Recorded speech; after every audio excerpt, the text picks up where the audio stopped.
Imagine a video game that burns into your soul and doesn't let go. A once-in-a-lifetime experience that haunts you long after you finished it. A game with a butter-thick atmosphere, precise gameplay and a story that hits you right in the heart. For me, that game is not Saros. It's Returnal, but definitely not Saros.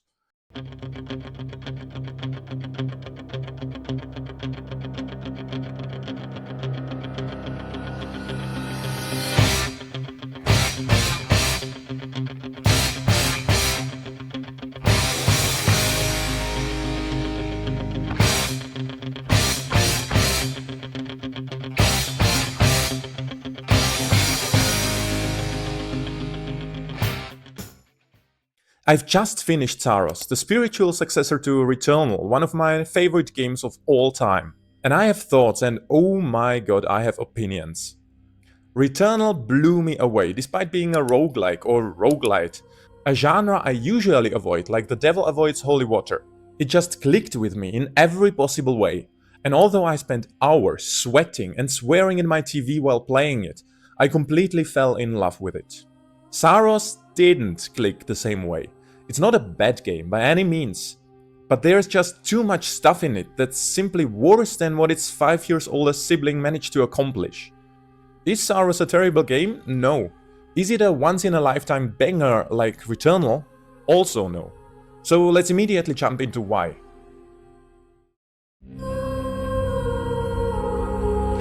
When the review started coming out, there were two things people kept repeating over and over again. First, Saros is better than Returnal in every way. And second, it's easy. Now let me tell you something. It's a hard no on both of these charges. The game is not better than Returnal, far from it actually.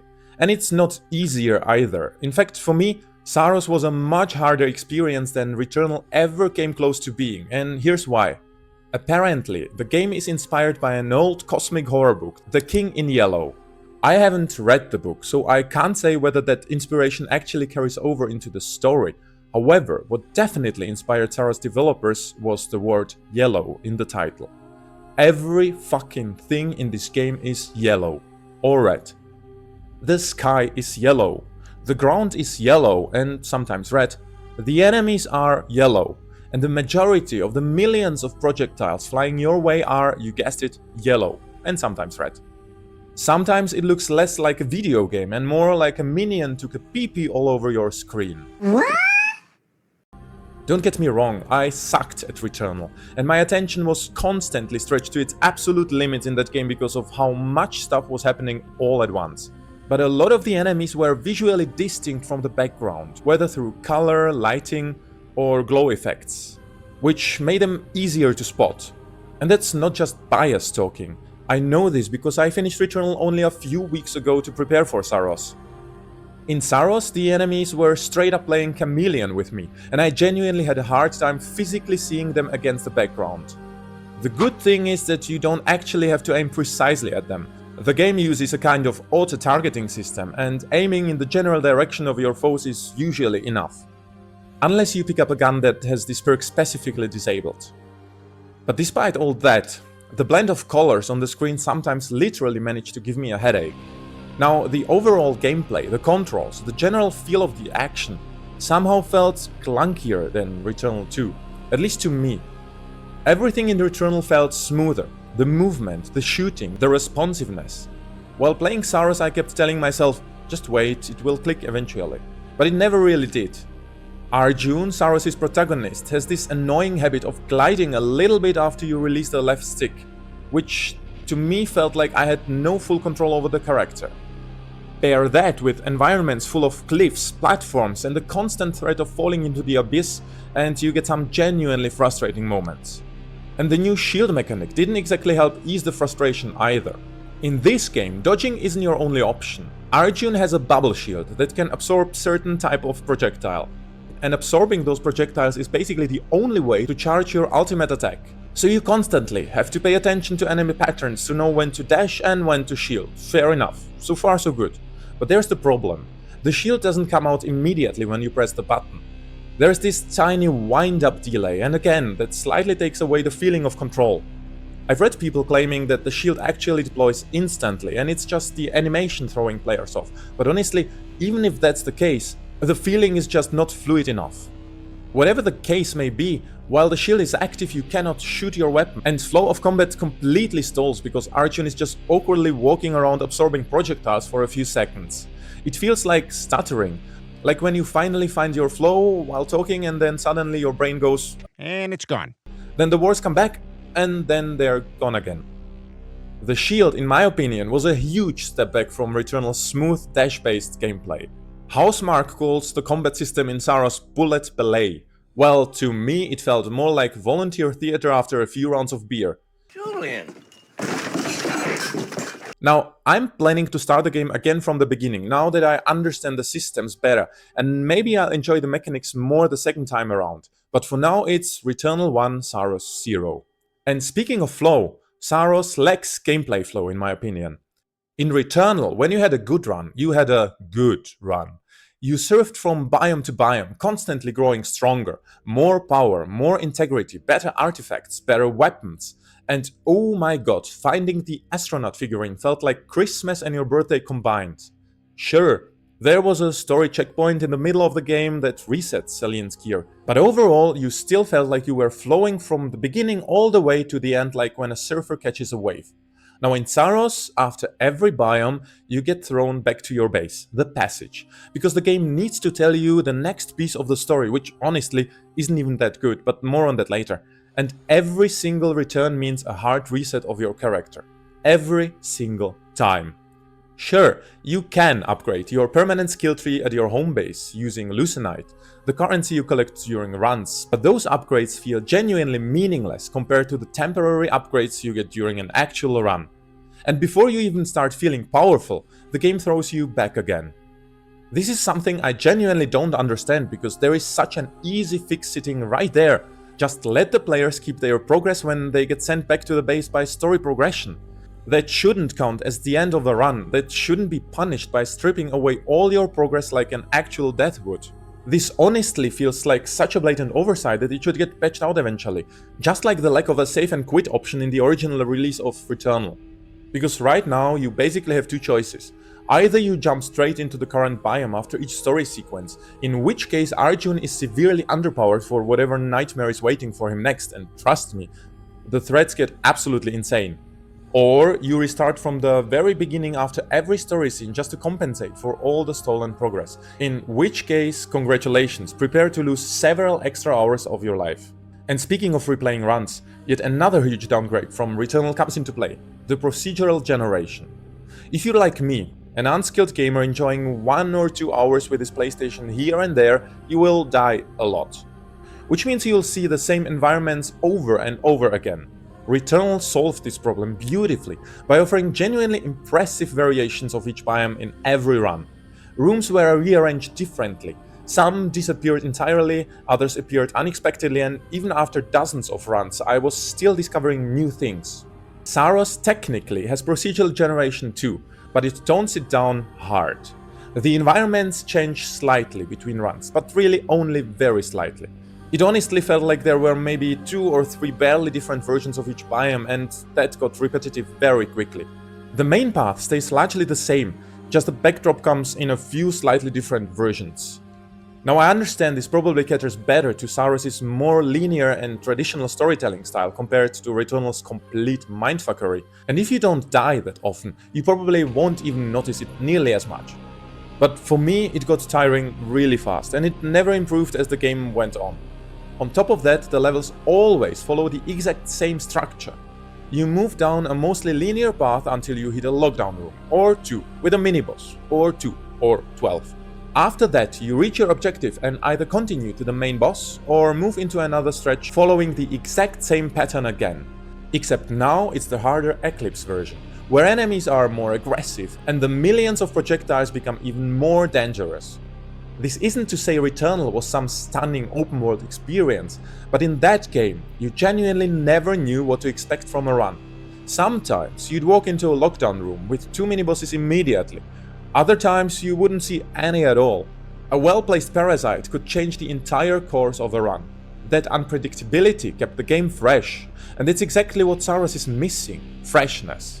And speaking of freshness, let's talk enemy variety for a bit. Honestly, it's fine for the most part. Yes, you have seen most of these enemies before, 5 years ago in the other, better game, just with different skins and colors.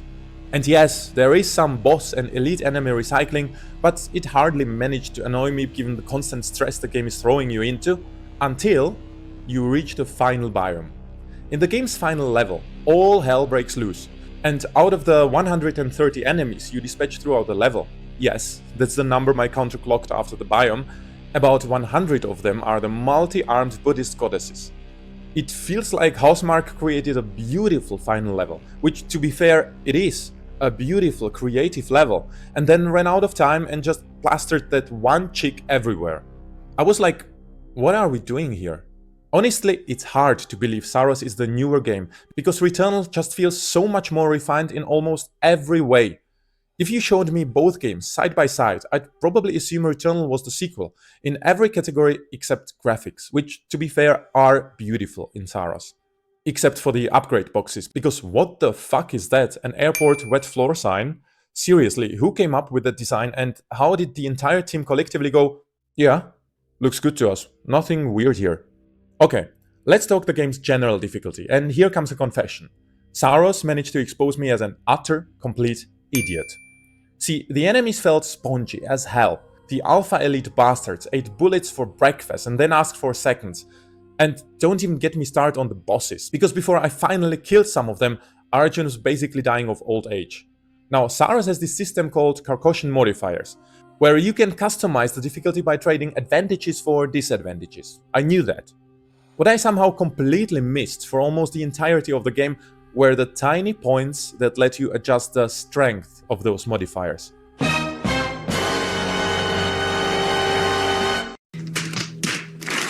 You cannot imagine how stupid I felt when I realized this during the final biome. But at the same time, I'm almost weirdly proud of it, not gonna lie. Because apparently I beat the game on accidental self-inflicted hard mode. Still though, stupid, man, so very stupid. Now, I actually like the boss designs quite a lot. They are creative, memorable and visually awesome, even if the projectile spam occasionally feels just a tiny bit excessive. In my Returnal video, I talked about the insanity of everything happening on screen at once. Little did I know that compared to Saros, Returnal feels like stand-up comedy next to a Cirque du Soleil all-star performance. Hyper!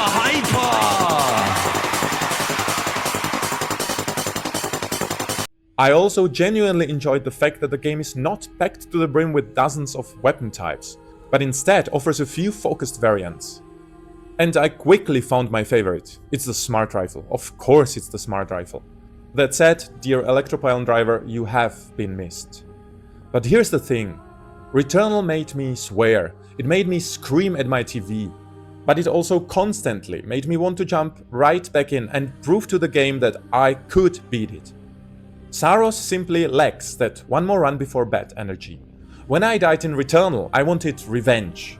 When I die in Saros, it's more like, okay, maybe next time, or maybe not. I don't really care that much. But I did stay until the end. Why? Because I was curious about what Housemarque cooked up story-wise this time around. Returnal, in my eyes, was an absolute masterpiece narratively, a roller coaster of emotions, and I really wanted to see if the studio could outdo itself. And, oh boy, where do I even start? Right off the bat, after Returnal, the story was the thing I was looking forward to the most. It was also the thing I expected the most from. And in the end, it was also the thing that disappointed me the most. Returnal pulled some straight up Silent Hill 2 shit, confronting players with trauma, loss, guilt, and self-destruction in ways that genuinely stuck with you. Saros tries to do something similar, emphasis on tries, but just like everything else in the game, it never comes close to its older sibling. The enforcer Arjun Devraj arrives on the planet Carcosa as part of the Echelon 4 expedition after the Solitaire Corporation loses contact with all previous expeditions. What nobody knows is that while Arjun pretends to prioritize Solitaire's interests above everything else, he actually has his own personal mission: finding his wife Nitya, who came to the planet years earlier as part of Echelon 1. As the game progresses, we learn through audio logs, text notes and flashbacks that Arjun was a terrible husband with a drinking problem who cheated on his wife. It's also heavily implied that he killed his police partner Sebastian, who may have been the subject of the affair or simply found out about it. In any case, Sebastian threatened to reveal everything to Nitya. The planet Carcosa, much like Atropos in Returnal, manifests the trauma and guilt of the people trapped on it and recreates these things physically. There's also this whole cosmic horror layer, involving members of the original Echelon expedition transforming into eldritch deities ruling the planet. These beings essentially become the bosses you fight throughout the game. The wife, Nitya, becomes some kind of priestess figure, while the captain of the original expedition turns into the Yellow King, the game's final boss. But honestly, I couldn't care less about that stuff. H.P. Lovecraft's stories never really managed to hold my attention for very long, and I like Bloodborne despite its cosmic horror themes and not because of them. What I came for was the smaller human drama, the emotional family tragedy, the twists and turns, just like Returnal, just like Silent Hill 2. And while Saros does have its fair share of family drama, it lacks the shocking reveals and emotional punches. What the game sets itself up to be in the beginning is pretty much exactly what it ends up being in the end.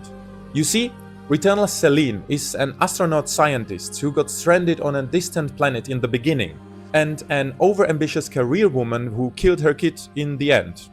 Arjun, on the other hand, is a guy searching for his wife in the beginning and a guy finding his wife in the end. Sure, there is some alcohol abuse and violence and stuff throughout the plot, but all of that hits far less than Returnal managed to do. And one of the biggest reasons is the sense of loneliness. Celine is alone with the planet and her guilt, like completely alone, only accompanied by the mysterious astronaut figure spying on her throughout the whole game and audio logs of herself. Or better said, her deceased versions. This fact weighs on you, the player. You are alone, no help is coming your way. Arjun might be alone in his trips to the planet's antagonistic environments, but he's always expected eagerly by his chitty-chatty colleagues back in the home base, so you never even get the chance to start feeling the sting of loneliness, the helplessness. Just like with the gameplay, the story and atmosphere in Saros aren't bad, they are just not great, and they are nowhere near the level of Returnal's narrative. Returnal felt like a raw, painful story about guilt endlessly repeating itself, because the roguelite essence of coming back over and over again was so beautifully woven into the story's needs. Saros feels more like a family drama, trying very hard to live up to its predecessor, but failing almost on every step. I don't think Saros is terrible by any means, and I'm sure some of my complaints are purely personal opinions that plenty of people won't agree with. I finished the game, reached both endings, and I absolutely plan to replay it from the beginning now that I understand its systems better. But the entire time I was playing Saros, I kept thinking about Returnal, like an ex-wife who moved to a distant planet. That joke is funny because that's what Arjun is doing the whole time you are playing. And honestly, that's probably my biggest gripe with the game. Because I genuinely feel like Returnal already did almost everything Saros is trying to do, just better. Better gameplay, better flow, and much better story. In my eyes, Housemarque simply didn't manage to surpass its magnum opus. Still, looking at Sony's recent decisions, I really hope the studio stays safe and gets the opportunity to make another game in the future. Because despite everything I complained about here, I did enjoy Saros. Not nearly as much as Returnal, but definitely more than the majority of games coming out these days. And I genuinely hope Housemarque gets another shot in a few years and manages to blow me away again. Let me know in the comments whether you loved Saros as much as most people on the internet seem to, or if you also felt that teeny tiny sting of disappointment that I did. Until then, bye.